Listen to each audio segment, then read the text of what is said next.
நான் உங்க நாகராஜ். இப்ப நம்ம 3வது கண் ஃபேஸ்புக் பேஜ்ல இந்த எலெக்ஷன்ல அடுத்து யாரு ஜெயிப்பாங்கன்னு தான் பலரும் விசாரிக்கிறாங்க. அதனால நீங்க போற இடத்துல பவர்ஃபுல்லான சாமியாடிகள் கிட்ட இத பத்தி கேளுங்கன்னு சொல்றாங்க. ஒரு யுகத்துக்கு முந்தைய கருப்புசாமி கோயில்ல வருஷத்துக்கு ஒரு முறை நடக்க போறதை எல்லாம் சொல்றாங்க.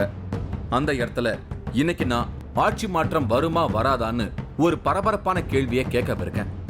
என்ன பதில் கிடைக்குதுன்னு பார்க்கலாம். தமிழகத்தில் ஆட்சி மாற்றம் வருமா வராதா? ஆட்சி மாற்றம்னா நீங்கள் நினைக்கிற மாதிரி ஓட்டு போடுறதெல்லாம் கிடையாது. எல்லா சாமிகளும் உட்காந்து யார் ஆட்சிக்கு வர்றது, யார் முதலமைச்சர் அதை முடிவு பண்ணிடுவாங்க. சாமியாடிகள் எதிர்கொள்ளும் தேர்தல் பரபரப்பு. சந்தன கருப்பு கோயில் அமானுஷ்யங்கள். கோயம்புத்தூருக்கு பக்கத்துல இருக்கிற சூலூருக்கு தான் நான் இப்ப போயிட்டு இருக்கேன். இங்க இருக்கிற ஒரு பழமையான கோயில்ல வருஷத்துக்கு ஒரு முறை கருப்புசாமி இறங்கி ஒருத்தர் நடக்க போறதையெல்லாம் முன்கூட்டியே சொல்றதா சொல்லி இருந்தாங்க. அப்படி இந்த வருஷம் நடக்க போற நிகழ்வுகளை இன்னைக்கு சொல்லவிருக்காரு. அதுல இந்த எலெக்ஷன் ரிசல்ட்டை பத்தி கேட்கணுங்கிற இன்டென்ஷனோட நான் இப்போ கோயம்புத்தூருக்கு போயிட்டு இருக்கேன். நான் போற வழி வெட்ட வெளியா ஒரே பொட்டல் காடா இருந்தது. கொஞ்ச தூரம் போனேன். அங்க ஒரு இடத்துல கட்டிட வேலைப்பாடுகள் நடந்துகிட்டு இருந்த ஒரு கோபுரத்தை பார்த்தேன். இதுதான் நான் தேடி வந்த சந்தன கருப்பு கோயில். இந்த கோயிலை சுத்தி கோட்டை சுவர்கள் எழுப்பி இருந்தாங்க. இங்க இருக்கிற ஒவ்வொரு கருவறையும் பாறை கற்களால கட்டப்பட்டிருந்தது.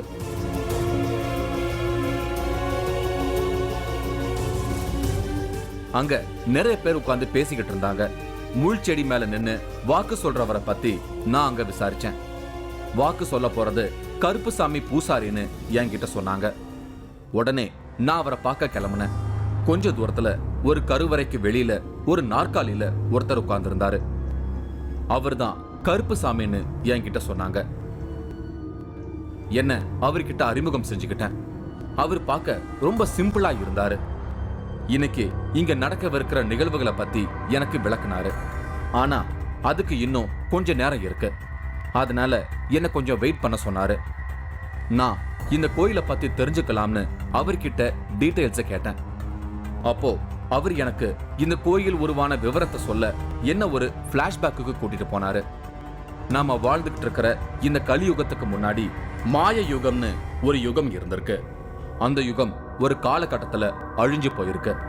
அப்போ இங்க இருந்த ஊர் மக்கள் எல்லாம் அழிஞ்சு போயிருக்காங்க. அப்பவே இந்த இடத்துல கருப்பு உருவாகி இருக்கு. மாய யுகம் அழிஞ்சு கலியுகம் ஆரம்பிச்ச காலத்துல கருப்புசாமியின் தாத்தாவோட கனவுல கருப்பு தான் இங்கதான் இருக்கிறதா உணர்த்தி இருக்கு. மாயிங்கிற உலகத்துல இந்த சாமி இங்க இருந்திருக்குது. கருப்பசாமி ஆமா, இங்கேயே இருந்திருக்காரு. அப்போ இங்க இருந்ததுனால அல்ல இங்கே இது ஒரு பெரிய ஊர். இங்க இந்த மாயிங்கிற உலகத்துல இந்த எல்லாம் பெரிய ஊர். இது அப்போ ஊரா இருந்திருக்கு. அப்போ அந்த மாயிங்கிற உலகம் ஒரே நாளையில அழிஞ்சு போச்சு. இல்லை மண் மாறி மறைஞ்சு அழிஞ்சு போச்சு. அப்போ அழிஞ்சு போய் போது எங்கள் பெரிய ஐயங்கிட்ட குதிரையில் தூங்கிட்டு இருந்தவரை சாட்டையில் அடித்து எழுப்பி இடத்துல அப்போ அந்த இடத்துல நின்று பார்த்தா தான் இங்கே இதெல்லாம் கள்ளி தெரியும். அப்போ இடத்துல நின்று பாரு, நான் கள்ளிக்கு மேலே இலக்கள்ளிக்கு மேலே கொழிஞ்செடி ஆடிட்டுருக்கு. அந்த கொழிஞ்சி செடியை சொப்பில் தீர்த்தமும் 3 வெள்ளைப்பூவும் வச்சுருக்கிற, அதை பார்த்து நீங்கள் என்னை அரச மரம் வச்சு கொண்டாடிவான்னு சொல்லி எழுப்பி சொல்லிட்டு போனது. கருப்பு சொன்ன மாதிரியே இவரோட தாத்தா இங்க பார்த்திருக்காரு. தன்னோட கனவுல சொன்னபடி இங்க கள்ளிச்செடிக்கு அடியில கருப்பு இருந்திருக்கு. இங்க இருந்த கள்ளிச்செடி எல்லாத்தையும் வெட்டி எடுத்துட்டு இங்க பூஜைகள் செய்ய ஆரம்பிச்சதா என்கிட்ட சொன்னாரு கருப்புசாமி. கள்ளி வெட்டி பார்க்குற போது அதே மாதிரி சொப்பில் தீர்த்தமும் 3 வெள்ளைப்பூவும் இருந்திருக்கு. அப்போ பார்த்து போட்டு, ஆமாங்க சிவையா, நீ சொன்னது உண்மைதான், சாமி அடையாளம் வச்சுருக்குது, எல்லாம் பார்த்தாச்சு. இந்த கள்ளி வெட்டின கூலி யார் கொடுப்பாங்கன்னு கேட்டிருக்காரு அவர். அப்போ யார் கொடுப்பாங்கன்னு கேட்குற போது 3 பணம் தற்செயல் விழுந்துதாங்க. 3 பணம், அந்த காலத்து பணம். அந்த 3 பணத்தை எடுத்து ஆளுக்கு ஒரு பணம் கூலிக்கு வச்சுட்டு ஒரு பணத்துக்கு தேங்காய் பழம் வாங்கிட்டு உடச்சதாமாங்க. உடச்சி சாமி கும்பிட்டு அண்ணன்லேருந்து இப்போ ஆமாம் ஒரு 5 தலைக்கட்டு ஆகிப்போச்சு. 5 தலைக்கட்டு முடிஞ்சு இப்போ நான் 6வது தலைக்கட்டில் நான் பரிகாரம் பண்ணிகிட்ருக்கிறேன். மாய யுகத்துல இங்க இருந்த ஊர் அழிஞ்சு போனதால இந்த பூமி முழுக்க விபூதியா மாறியிருக்கு. இப்படி ஒரு நம்ப முடியாத தகவலை சொல்லி என்னை பிரமிக்க வச்சாரு கருப்புசாமி. அந்த மாயைங்கிற உலகம் முடிஞ்சு ரெண்டாவது ஒரு கொண்டாடி வாரக்கெல்லாம் அழிஞ்சு போச்சு. அந்த அழிஞ்சதில் வந்து அதனால தான் இங்கே எங்கே எடுத்த விபூதி எங்கே எடுத்தாலும் பூமியில் எடுத்த விபூதி தான். இந்த பூமியில் எடுக்கிற விபூதி இப்போ நம்ம எல்லாத்துக்கும் கொடுத்துட்ருக்குறோம். இப்போ நீங்கள் எல்லாருக்கும் கொடுக்குறது வந்து இங்கே இந்த பூமியில், ஆமாம், பூமியில் எடுக்கிறதா. எங்கேருந்து இந்த இங்கே இந்த காம்பவுண்ட் வாரத்தில் எடுக்குப்போ அப்புறம் எங்கே குளிதோ ஒன்றாலும் விபூதி தான் வரும். நான் அவர்கிட்ட பேசிக்கிட்டு கோயிலை சுற்றி பார்க்க கிளம்புனேன். அங்கே ஒரு இடத்துல 2 பெரிய சிலை அமைச்சிருந்தாங்க. அந்த சிலை முனீஸ்வரன்னு எனக்கு சொன்னாங்க. அந்த 2 சிலையையும் பார்க்கவே ரொம்ப உக்கரமா இருந்தது. இங்க ஒரு அம்மாவை எனக்கு காட்டினாங்க. இதோ இவங்க மேலதான் இன்னைக்கு முனீஸ்வரன் இறங்கி கருப்புக்கு காவலா வருவாங்கன்னு எனக்கு சொன்னாங்க. சந்தன கருப்புக்கு பூஜை நடக்கிறப்போ எல்லாம் இவங்க மேல சாமி இறங்கி காவலா வருமா. நான் அவங்க மேல ஒரு கண் வச்சபடி அதை பார்க்க ஆவலா இருந்தேன். இந்த இடத்துல கேரளா ஸ்டைல்ல செண்டை மேளங்கள் தயாரா இருந்தது.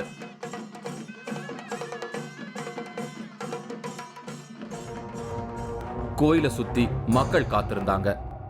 கருப்புசாமி கருவறைக்கு எதிரில் ஒரு நிழல் கூடை மாதிரி அமைச்சிருந்தாங்க. அதுக்கு பூவெல்லாம் போட்டு அலங்கரிச்சிருந்தாங்க. பூஜைகள் ஆரம்பமாச்சு. பூசாரி கருப்புசாமி பூஜை செய்ய தயாரானாரு. நேரம் ஆக ஆக மக்கள் கூட்டம் அதிகமானபடியே இருந்தது.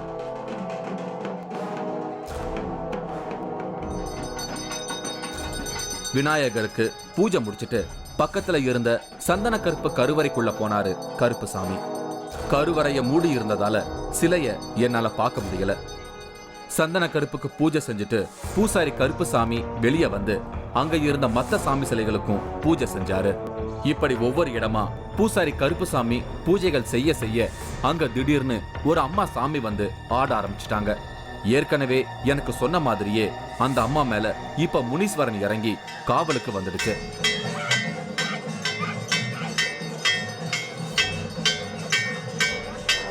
அவங்களோட தோற்றம் பார்க்கவே பயங்கரமா மாறி இருந்தது.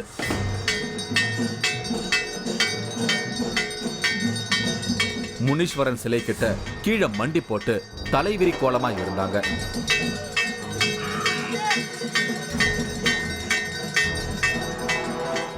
இவங்க இப்படி சாமியாட ஆரம்பிச்சதுமே கூடியிருந்த மக்கள் கூட்டம் பயத்துல விலகிடுச்சு. அவங்களோட பாடி லாங்குவேஜ் எல்லாம் ஒரு மிருகத்தோட ஆக்டிவிட்டிஸ் மாதிரி இருந்தது.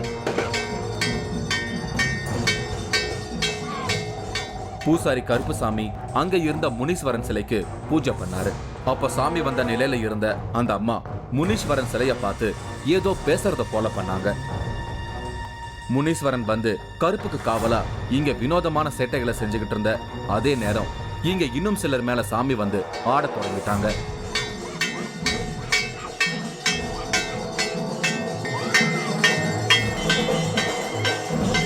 ஆனாலும் இங்க எத்தனை பேர் சாமி ஆடினாலும் இங்க நான் தான் எல்லாருக்கும் ஹெட்னு சொல்ற மாதிரி இருந்தது அந்த அம்மாவோட ரியாக்ஷன். இந்த சமயத்துல தான் சந்தன கருப்பு சாமி கருவறையோட திரை விலகுச்சு. சந்தன கருப்புக்கு பூஜை செஞ்சு ஆரத்தி காட்டினாங்க. உடனே வெளியில நின்னுகிட்டு இருந்த ஒருத்தர் சாமி வந்து கத்தினாரு.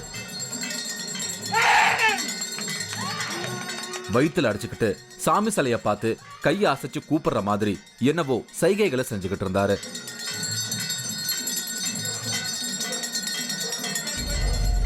எல்லா கருப்பு கோயிலையும் லாட சன்னாசிக்கு ஒரு தனி சன்னதி இருக்கு. இங்கேயும் அப்படி லாட சன்னாசிக்கு ஒரு கருவறை இருக்கு. அங்க பூசாரி ஆரத்தி காட்டினதும் தான் தாமதம். இன்னும் சிலர் பயங்கரமா ஆட ஆரம்பிச்சிட்டாங்க.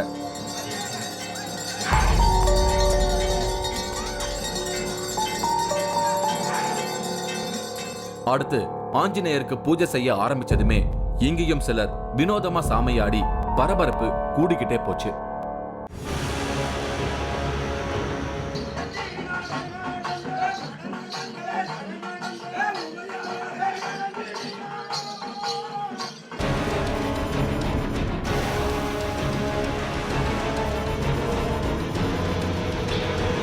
மூன்றாவது கண் இடைவேளைக்கு பின் தொடரும்.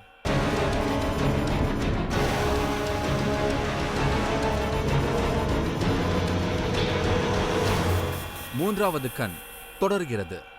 இன்னைக்கு நான் கோயம்புத்தூருக்கு பக்கத்துல இருக்கிற சூலூருக்கு வந்திருக்கேன். இங்க பழமையான ஒரு கோயில்ல வருஷத்துக்கு ஒரு முறை முள் மேல நின்னபடி கருப்புசாமி வாக்கு சொல்றாங்க. அந்த வருஷம் முழுவதும் நடக்க போறதையெல்லாம் அந்த வாக்குல முன்கூட்டியே கணிச்சு சொல்றதா சொல்லி இருந்தாங்க. அதுக்காகத்தான் நான் இப்போ இங்க வெயிட் பண்ணிக்கிட்டு இருக்கேன். ஒவ்வொரு சன்னதியா பூசாரி ஆரத்தி காட்ட கூட்டத்துல இருக்கிறவங்க ஒவ்வொருத்தரா சாமி ஆடுறாங்க. ஃபைனலா பூசாரி கருப்புசாமி சந்தன கருப்பு கருவறைக்கு போனாரு.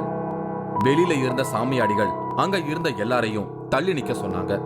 பூசாரி கருப்புசாமி கருவறைக்குள்ள இருந்து ரொம்பவே ஆவேசமா வெளியில வந்தாரு.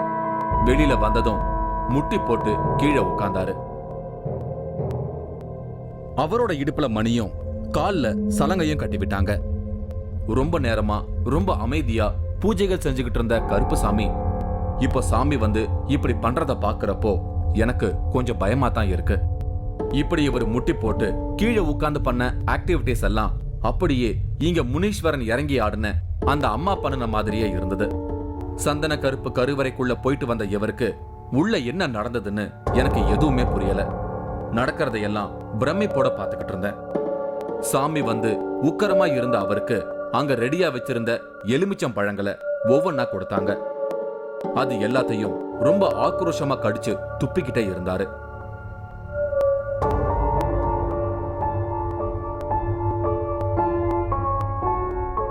இப்ப அவர் கையில ஒரு அரிவாள் கொடுத்தாங்க. அங்க ஒருத்தர் பூசாரி கருப்புசாமிய பார்த்து பாட்டு பாடினாரு.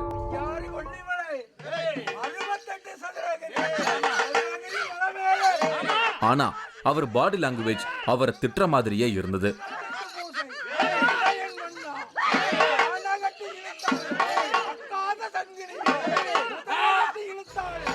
பூசாரி கருப்புசாமி அரிவாளை தோல்ல வச்சுக்கிட்டு கண்ணை உருட்டி உருட்டி பார்த்தாரு. சாந்த ஸ்வரூபியா இருந்த பூசாரி கருப்புசாமி இப்ப ரொம்ப உக்கரமா தெரிஞ்சாரு. கோயில் நுழைவாயில நின்னு கருப்புசாமி ஒரு குத்தாட்டம் போடுற மாதிரி லைட்டா ஒரு மூமெண்ட போட்டாரு.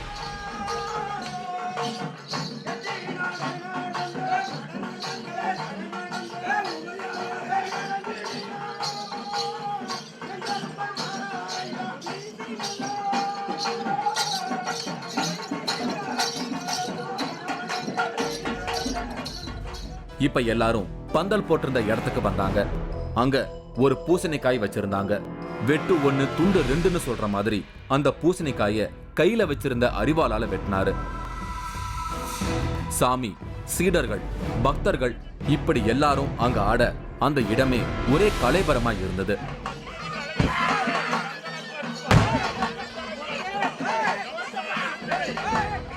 அங்க சாமி வந்து ஆடுற எல்லாரும் ஒரே மாதிரி முட்டி போட்டு ஆடுறாங்க. நம்மோட 3வது கண் நிகழ்ச்சியில பலவிதமான சாமி ஆட்டங்களை பார்த்திருக்கோம். ஆனா இது கொஞ்சம் புது ஸ்டைலா இருக்கு.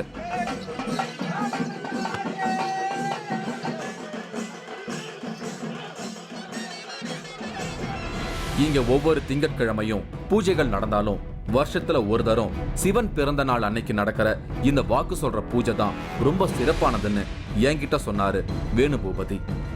கருப்புசாமி வாக்கு சொல்றது மட்டும் இல்லாம இங்க வரவங்களுக்கு வரவிருக்கும் ஆபத்துகளை தடுக்கிறதாகவும் சொல்றாரு வேணுபூபதி.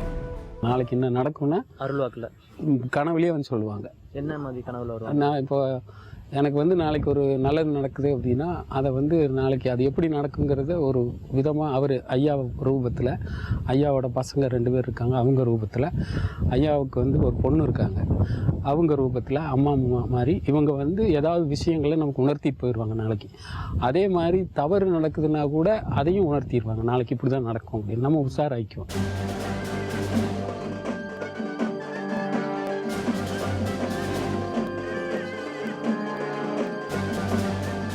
சாமியாடிகள் அங்கேயும் இங்கேயுமா ஆட அங்க திடீர்னு கள்ளிச்செடியை கொண்டு வந்து போட்டாங்க. அதை பார்த்ததும் அங்க இருந்த சாமியாடிகள் அதை சுத்தி ஆட ஆரம்பிச்சிட்டாங்க.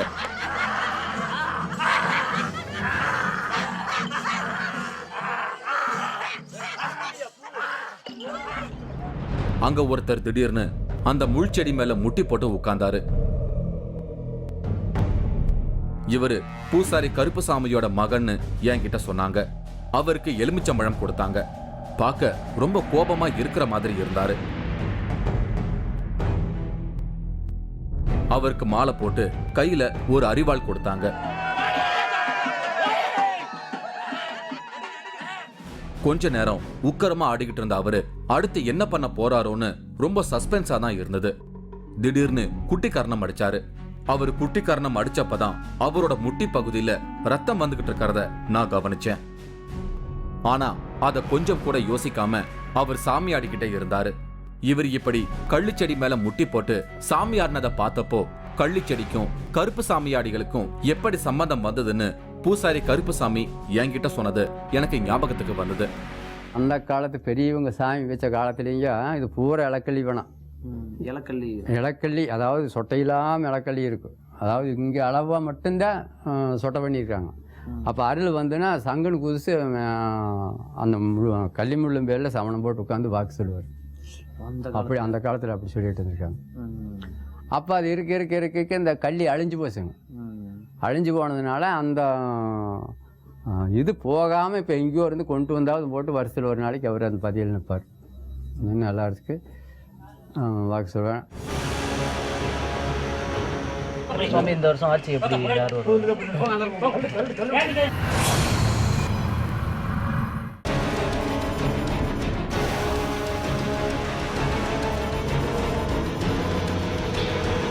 மூன்றாவது கண் இடைவேளைக்கு பின் தொடரும்.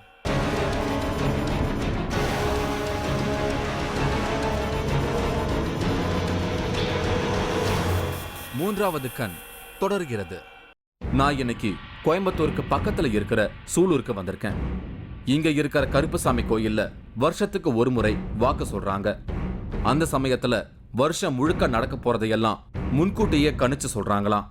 இப்ப நடக்க போற எலெக்ஷன்ல ஆட்சி மாற்றம் வருமானு கேட்கணுங்கிற ஆர்வத்தோட நான் இப்போ காத்திருக்கேன். இப்போ லாட சன்னாசி சாமிக்கு பூஜை பண்ணாங்க. பூசாரி கருப்புசாமி மறுபடியும் அங்க இருந்த எல்லா சாமிகளுக்கும் பூஜை பண்ண போனாரு. அவர் பின்னாடி மக்கள் எல்லாரும் போனாங்க. நானும் கூட போனேன். கோயிலை சுத்தி வந்து சந்தன கருப்பு கருவறைக்கு எதிரில் வந்து நின்னாரு. அங்க நிழற்குடை மாதிரி அமைக்கப்பட்டிருந்த இடத்துக்கு எல்லாரும் வந்தாங்க. அதுக்குள்ள கள்ளிச்செடி கொண்டு வந்து போட்டாங்க. அந்த இடத்த ஒரு வெள்ளை துணி போட்டு மூடினாங்க. இப்போ அந்த இடம் கருப்புசாமி வாக்கு சொல்ல ரெடி ஆகுதுன்னு நான் புரிஞ்சுக்கிட்டேன். கருப்புசாமி இப்போ உள்ள வந்து கள்ளிச்செடி மேல ஏறி நின்னாரு. அவருக்கு முன்னாடி ஒரு திரிசூலத்தை குத்தி வச்சாங்க. அவருக்கு இப்போ கற்பூர ஆரத்தி காட்டினாங்க.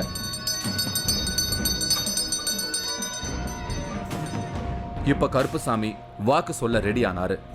எல்லாரும் அவரை சுத்தி நின்னுகிட்டு இருந்தாங்க. இப்போ கள்ளிச்செடி மேல நின்னு வாக்கு சொல்லும் செஷன் ஸ்டார்ட் ஆச்சு. கருப்புசாமி வாக்கு சொல்ல ஆரம்பிச்சாரு. அண்ணாமலை படத்துல ராதா ரவி கூட்டி கழிச்சு பாரு கணக்கு சரியா வரும்னு சொல்றத போல நான் ஏற்கனவே சொன்ன கணக்கு சரியா இருந்ததான்னு இவர் பேசினதை கேட்க வித்தியாசமா இருந்தது. பக்குவமா இருக்கு. நான் கூட்டி கணக்கு பார்த்தேன்னா குறையிலேன்னு சொல்லி நான் ஆதியில் கணக்கு வாங்கினேன். நான் அதிகாரி வந்திருக்கேன்ப்பா, யாரும் பயப்படாதீங்க. நான் நாட்டு கணக்குல நான் போன ஆண்டுல போட்ட கணக்கெல்லாம் முடிஞ்சுதான். அது தப்பு நடந்திருக்குதா? அடுத்து இந்த வருஷத்துக்கான கணக்க சொல்லவான்னு சொல்லிட்டு இந்த வருஷம் மழை இருக்கும் ஆனா விளைச்சல் இருக்காதுன்னு ஒரு அதிர்ச்சியான ப்ரெடிக்ஷனை இந்த வருஷத்துக்கான பலனா சொன்னாரு. இந்த ஆண்டுலயுமே காவடி உண்டு, விளையாடு. இந்த ஆண்டினுடைய கணக்கு காவடி இருக்குதப்பா, ஆனா விளைச்சல் இல்லை. அப்பா மக்களுக்கு கஷ்டமப்பா, இந்த ஆண்டுல மன கஷ்டம் வருது. எல்லாருக்கும் வாக்கு சொல்லி முடிச்சதும் நானும் அவர்கிட்ட வாக்கு கேட்கணும்னு நினைச்சேன். திடீர்னு என்னை கூப்பிட்டாரு. நான் பயந்து போயிட்டேன். நான் மனசுல நினைச்சது அவருக்கு எப்படி தெரிஞ்சதுன்னு தெரியல. நான் கூட்டத்துல நீந்தி அவர் பக்கத்துல போனேன். இப்போ தேர்தல் தான் டாக் ஆஃப் த ஸ்டேட். அதனால நான் எப்பயும் போல வழக்கமான கேள்வியா கேட்காம இந்த தேர்தல்ல ஆட்சி மாற்றம் பத்தி கேட்டேன். அதுக்கு அவர் சொன்ன பதில் யாருமே எதிர்பார்க்காதது. இந்த வருஷம் ஆட்சி எப்படி?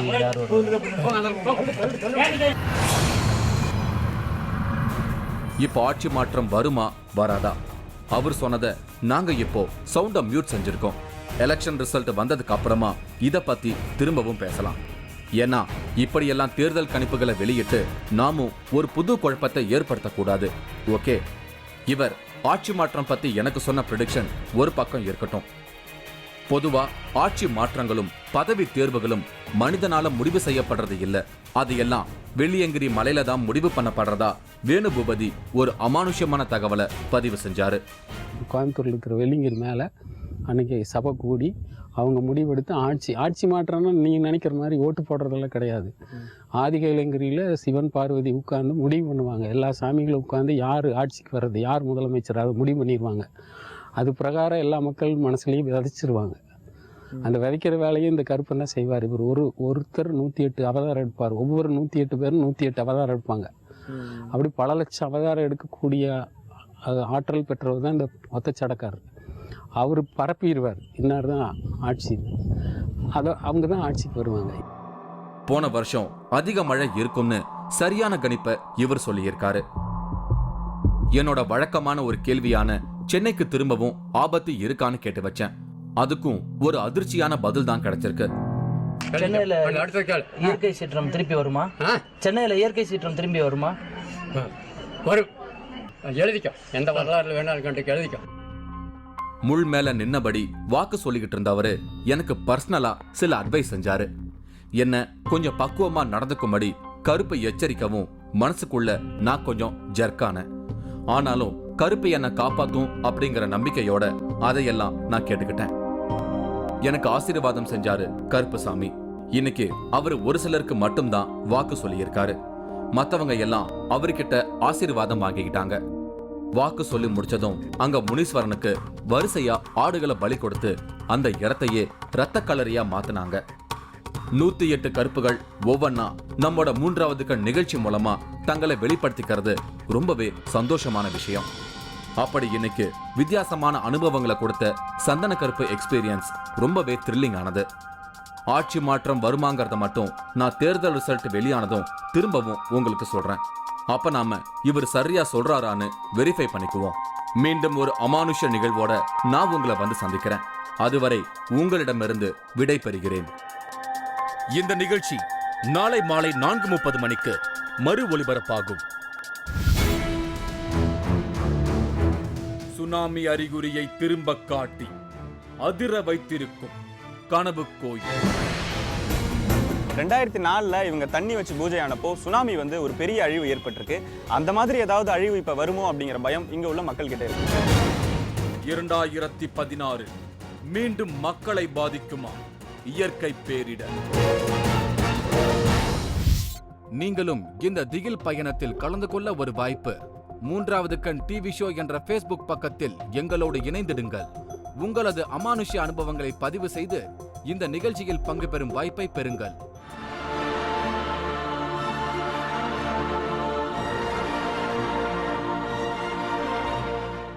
நான் பைத்தியக்காரனா? ஏங்க, நீ காவடி எடுத்துன்னு போனியோ, சிவனை கும்பிட்டியோ, நீ அல்லாவை கும்பிட்டியோ, நீ கிருஷ்ணனை கும்பிட்டியோ எனக்கு தேவையில்லைங்க. இதை மிஞ்சின பொம்மை எதுவுமே கிடையாதுங்க.